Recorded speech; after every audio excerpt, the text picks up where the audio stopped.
DR bright future study centre में एक बार फिर से आपका बहुत बहुत स्वागत है। आज हम देखने वाले हैं अभी जो आपकी त्रैमासिक परीक्षा हुई है 2023-24 की, उसमें मैथ सब्जेक्ट का क्लास 10 का जो पेपर हुआ है उसमें जो क्वेश्चन आए हुए थे, कौन से क्वेश्चन का क्या आंसर रहा है, कंप्लीट हम देखने वाले हैं।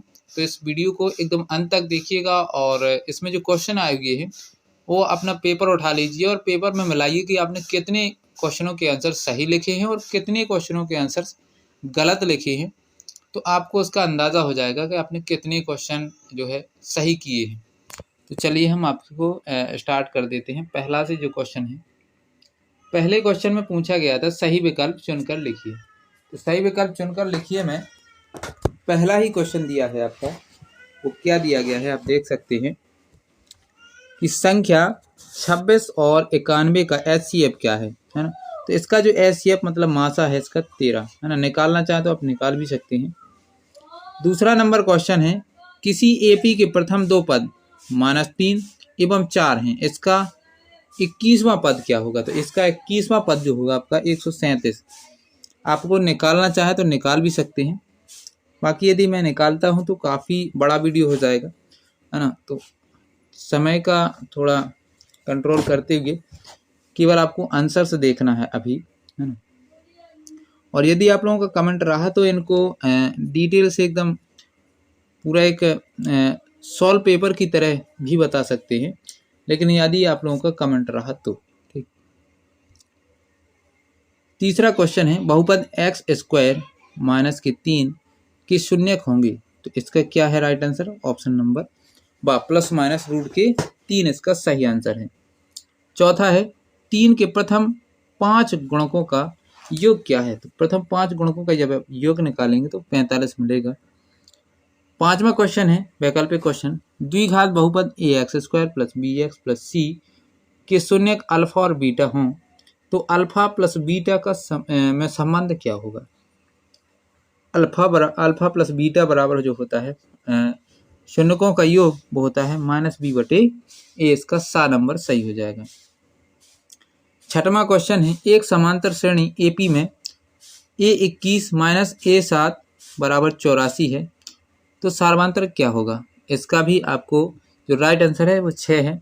यदि आपको लगाना है तो इस वीडियो के अंत में, या फिर यदि आप लोगों को कमेंट रहा तो दूसरी वीडियो में एकदम जो क्वेश्चन आपके ज़्यादा डिफिकल्ट से आप लोगों को लग रहे हैं तो उनको कमेंट बॉक्स में कमेंट जरूर कीजिएगा, इनके आंसर्स आपको जरूर बता दिए जाएंगे। अगला देखिए, जो सेकंड वाला क्वेश्चन था वो रिक्त स्थानों की पूर्ति करने के लिए है। तो रिक्त स्थान की पूर्ति कीजिए में पहला क्वेश्चन है, द्विघात बहुपद का मानक रूप है। तो चूंकि ये बहुपद है इसलिए इसमें बराबर में 0 नहीं होगा। इसका जो पहला ऑप्शन दिया गया है ax² plus bx plus c, ये इसका मानक रूप हो जाएगा बहुपद का, है ना। यदि समीकरण दिया होता कि द्विघात समीकरण का मानक रूप, तो ये सेकंड वाला हो जाता।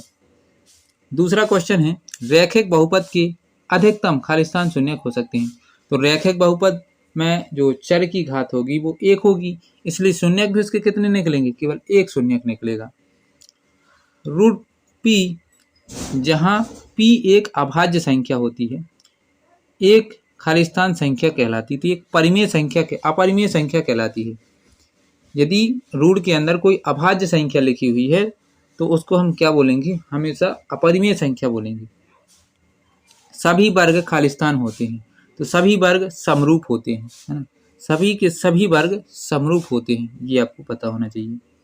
समांतर श्रेणी 3 7 11 15 ... का 11वां पद क्या होगा। तो 11वां पद इसका जो राइट आंसर है ऑप्शन ए 43 निकलता है। यदि आप निकालना चाहें तो निकाल भी सकते हैं। और इसका छठवां क्वेश्चन देखिए, सभी खालिस्तान त्रिभुज समरूप होते हैं। तो सभी समबाहु त्रिभुज समरूप होते हैं। अगला देखिए, जोड़ियों की तरफ चलते हैं। इसमें जोड़ियां पूछी गई हैं, जोड़ियों में सही जोड़ियां बनाइए में पहला जो क्वेश्चन है, समांतर श्रेणी के nवें पद का योग क्या होता है। तो समांतर श्रेणी में nवें पद का योग जो होता है वो लास्ट वाला है, डायरेक्ट an बराबर nवें समांतर श्रेणी के nवें पद का योग है आपका ये सेकंड वाला, Sn बराबर n/2 × 2a plus n - 1 × d। इसका ये राइट आंसर हो जाएगा। समांतर श्रेणी का nवां पद, तो nवां पद होता है ये लास्ट वाला, an बराबर n a plus n minus 1 into D. प्रथम n घन पूर्णांकों, n जो धन है ना, n धन पूर्णांकों का योग क्या होगा, तो प्रथम n धन पूर्णांकों का योग ये हो जाएगा Sn बराबर n इंटू n प्लस 1/2। किसी दो संख्याओं का गुणनफल हमेशा HCF और LCM का गुणनफल होता है, इसको पहले से मिला देना था। रैखिक समीकरण के प्रतिच्छेदी रेखाएं, रैखिक समीकरण जो होती है प्रतिच्छेदी रेखाएं होंगी यदि a1/a2 बराबर ना हो b1/b2 और द्विघात का विभक्त कर, तो ये हो जाएगा b² माइनस 4ac। इस प्रकार से आपको जोड़ियां मिला देनी थी। अब चलते हम इसके अगले क्वेश्चन की तरफ। अगले क्वेश्चन में सत्य सत्य पूछे गए हैं, तो सत्य सत्य में कौन सा सत्य था और कौन सा असत्य था वो हम आपको बता देते हैं। ये फिलहाल में ये क्वेश्चन जो लिखा हुआ है ये यहाँ से यहाँ तक गलत लिखा हुआ है, ये मिसप्रिंट है ना। पहला देखिए इसका, चौथे का पहला, सभी वृत्त समरूप होते हैं, समरूप आकृति होते हैं, तो ये राइट आंसर हो जाएगा। सभी वृत्त कैसे होते हैं, समरूप होते हैं। दूसरा, प्रत्येक पूर्णांक, जो प्रत्येक पूर्णांक है वो प्राकृत संख्या होती है, प्रत्येक पूर्णांक प्राकृत संख्या होती है, ये गलत है। प्रत्येक प्राकृत संख्या पूर्णांक होती है ये कह सकती है, लेकिन प्रत्येक पूर्णांक प्राकृत संख्या होती है ये गलत माना जाएगा। दूसरा है √2 अपरिमेय संख्या होती है, जो √2 है वो अपरिमेय संख्या है, ये राइट आंसर हो जाएगा। चौथा नंबर है √x प्लस 2 एक बहुपद है, ये गलत है, क्योंकि जो बहुपद होता है उसमें चर की घात कभी भी रूट के अंदर नहीं होता या बटे वाली भी नहीं होती और ना ही ऋणात्मक होती है। अगला देखिए, त्रिभुज समरूप होते हैं यदि उनकी संगत भुजाएं समानुपाती हों, तो ये सही आंसर हो जाएगा, है ना। इसका राइट आंसर को आपको लगा के आना था। छठवां है, समीकरण युग्म x बराबर a और y बराबर b दो समांतर रेखाओं को निरूपित करती है। नहीं, बिल्कुल नहीं, क्योंकि x का मान a है और y का मान b है, दोनों धनात्मक दिशा में हैं और दोनों ही एक धनात्मक बिंदु पर प्रतिच्छेद करेंगे एक दूसरे को, है ना। तो इसका मतलब है कि ये प्रतिच्छेदी रेखाएं होंगी, तो इसका जो है ये आपका गलत हो जाएगा। सत्य सत्य हो जाते हैं। अब चलते हैं एक शब्द की तरफ। एक शब्द में क्वेश्चन जो पूछे गए थे उनके आंसर्स आप देख लीजिए।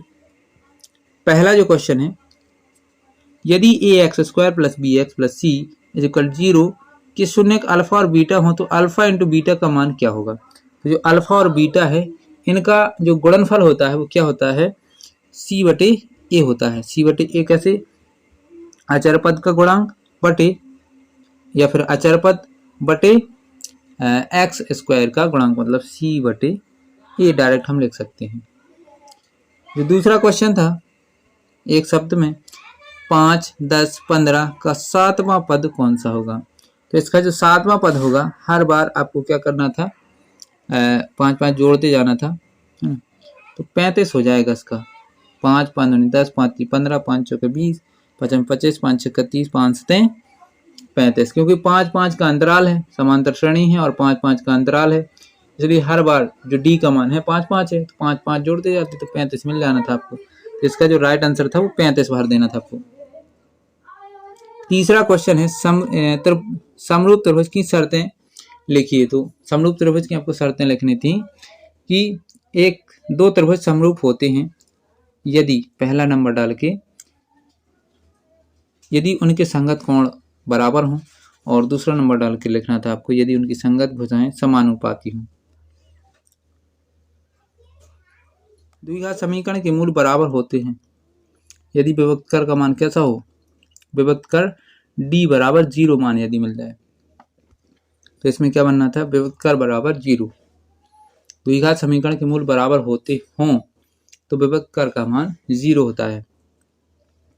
पांचवा, समांतर श्रेणी 10 5 0 डॉट डॉट का अगला पद क्या होगा। तो देखिए इसमें हर बार 5 घट रहा है, 10 में से 5 घटेगा तो 5 बचेगा, 5 में से 5 घटेगा 0, अब 0 में से 5 घटेगा तो क्या आएगा, -5, अगला पद क्या हो जाएगा, -5। छठवां है, मूल बिंदु के निर्देशांक क्या होते, तो मूल बिंदु के निर्देशांक 0 0 होते हैं। ये आपको पता होना चाहिए। अगला देखिए, अब इसके बाद क्वेश्चन आ जाते हैं। इसमें पूछे गए थे 12, 15 और 21 की एचसीएफ और एलसीएम निकालिए, है ना। ये इसका अथवा है। समझाइए कि 3 गुणा 5 गुणा 7 प्लस 7 एक अभाज्य संख्या है। 7वें में है थेल्स प्रमेय का कथन लिखिए और आयत की आकृति बनाइए। इसका अगला क्वेश्चन है 2x² प्लस kx प्लस 3 बराबर 0 में k का ऐसा मान ज्ञात कीजिए कि उनके 2 बराबर मूल हों।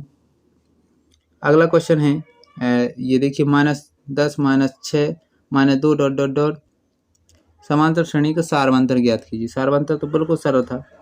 अथवा वाला क्वेश्चन था 2 7 12 डॉट डॉट का 10वां पद ज्ञात कीजिए। ये भी बहुत सरल था, 10वां पद आपको निकाल देना था। तो इस प्रकार से आप क्वेश्चन देख सकते हैं। बाकी के सब क्वेश्चन है ना, बहुत ही सरल क्वेश्चन पेपर आया हुआ था और मुझे आशा है कि शायद आप लोगों से सभी से अच्छे तरीके से पेपर गया होगा।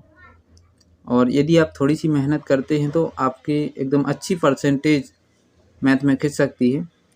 तो थोड़ा प्रयास करते रहिएगा और पूरा कंप्लीट पेपर आप देख सकते हैं। और मेरा जितना सहयोग हो सकता है मैं आपके लिए सहयोग करूँगा।